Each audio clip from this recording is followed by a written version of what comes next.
So now in this video my dear students will discuss about the second passage, that is of 12 marks. So are you ready? Yes. Read the passage given below and answer the questions that follow. The first passage is, I was the last child of a small time government service in a family of 5 brothers. I was the last child of a small time government servant in a family of 5 brothers. My very earliest memory of my father is as that of a district employment officer in Koraput, Odisha. It was the remains as back of beyond as you can imagine. There was no electricity, no primary school nearby, and water didn't flow out of a tap. As a result, I didn't go to school until the age of 8. I was homeschooled. Here it has been said that, as a narrator is saying, that I was the last child of a small time government servant, as his family belonged to the servant family of government servant family, and he was the last child of that small time government servant. In his family there were 5 brothers, and he is saying that in the earliest memory that his father is about his father, that he was a district employment officer in Koraput, Odisha, in South India, and it was and remains as back or beyond as you can imagine. And it was and remains as back or beyond as you can imagine. And he was talking about such a long time back as we can imagine. At that time, there was no electricity, no primary schools nearby. They were situated at far away places of miles away or maybe many kilometers away, and water, there was no water at the time in the taps. There was a time when the water can be or have been used only in the through the rivers, the wells. As a result, here the narrator is saying that due to these circumstances, he was not able to go to school until the age of 8, and I was homeschooled, and whatever he has learned at his home only, which was like a school for him. My father used to get transferred every year, as his father was the district employment, so that's for that reason he got transferred every year, and the family belongings fit into the back of a jeep, so the family moved from place to place. So as they were always ready with their belongings, just kept in a jeep, at the back of the jeep, and they just moved from one place to another as they received the order of the transfer without any trouble, because they were now in the habit of this practice. My mother would set up an establishment and get us going.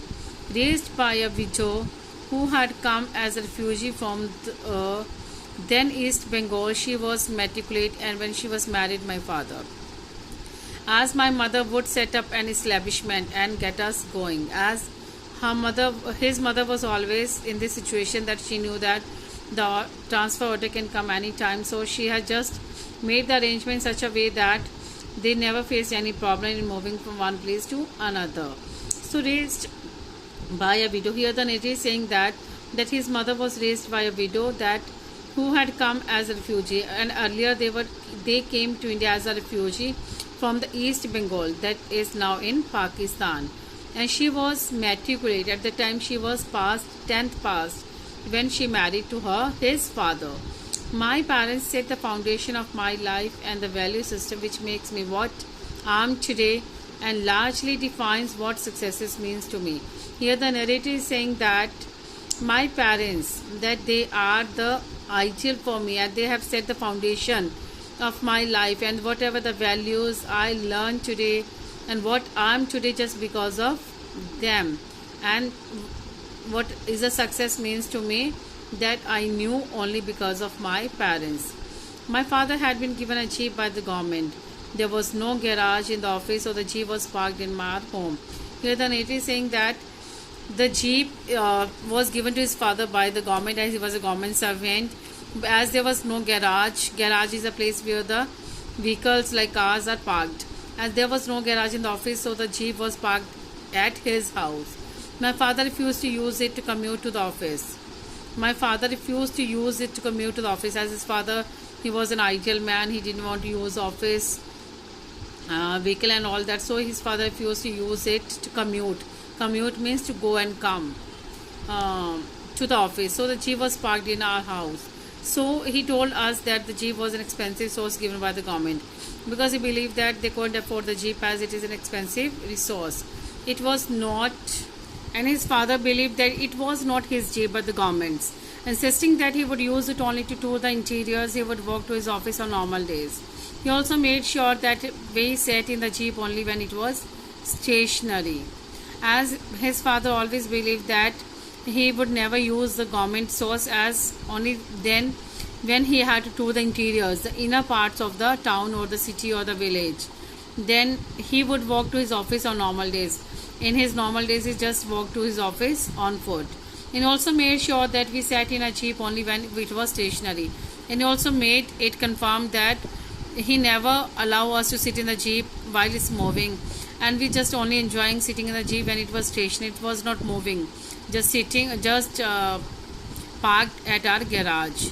That was our early childhood lesson in governance, a lesson that corporate managers learn the hard way. Indeed, some never do. So here the narrator is saying that this is a lesson that I've learned in my early childhood about the governance. So this lesson that corporate managers learn, that a lesson that everyone must learn, but indeed some never do. The jeep's driver was treated with respect due to any other member of my father's office. The jeep driver was treated with respect due to any other member of my father's office. As small children, we taught not to call him by his name.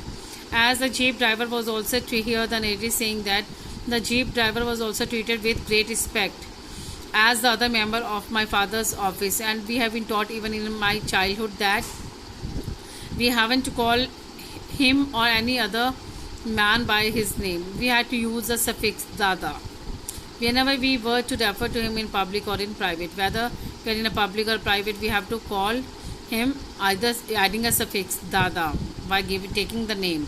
Whenever we were to refer to him public or in the private, when I grew up to own a car or a driver by the name of Raju was appointed. When I grew up to own a car, when I grew up means here the narrator is saying that when he grew up and turned into adult, and a driver by the name of Raju was appointed. At that time there was a man who was appointed, his name was Raju. I repeat the lesson of my two small daughters. I repeated the lesson. Then when he grew up, got married, then he repeated the same lesson that was taught to him by his father to his own two small daughters. They have as a result grown up to call Raju uncle, very different from many of their friends who refer to their family drivers as my driver. They have as a result grown up to call Raju uncle. So it was very different from their friends and who refer to their family drivers as my driver. When I hear the term from a school or college going person, I cringe. To me, when I hear the term from a school or college going person, I cringe. To me, the lesson was significant. When I heard someone saying driver or in this way, when I heard it from a school or going person, that I cringe. I really got surprised and angry, because the lesson that was taught by my father to me was very important. You treat small people with more respect than big people. Then my father taught me that you must treat the small people with respect than big people. It is more important to respect your subordinates than your superiors. Because this was a great lesson that was taught by my father, that you must treat your subordinates under persons who are under you with more respect than your seniors. So now let's read the questions that are followed by this passage. The first question is, what was the occupation of Arthur's father? What was the occupation? Yes, Ab, you have read that his father was a district employer. As we have read that the author's father was a small-time government servant, he was a district employment officer in Koraput, Odisha, and he used to get transferred every year. So the next question is, what difficulties did author face during his childhood? What were the difficulties? As has been discussed here, that there was no electricity, no tap water, no schools nearby. Until the age of 8, he just studied at his home as there was no school available nearby. So these were the problems that were faced by the author. So the next question is, who helped the author to lay the foundation in his life? The next question is, and obviously the author's parents, he has clearly stated this thing, that his parents helped him to lay the foundation of his life. His mother was raised by a widow who had come as a refugee from the then East Bengal, and she was past at the time matriculation, and whatever he is, whatever the success he has received, the value system, he has just gained it from his parents. And the next question is, why did the kids treat the driver with respect? Why did the kids treat the driver with respect? As the kids treated the driver with respect because they were taught to call, not to call them with their names, but to add a suffix or a prefix, dada. So whatever they have been taught, they always just kept these things in mind, and that's why they treated their drivers as with respect. So dear students, in the next class we'll discuss about the vocabulary of this passage and section B and C. So till the time, if you have completed your work, is okay, otherwise just complete your solution. Thank you.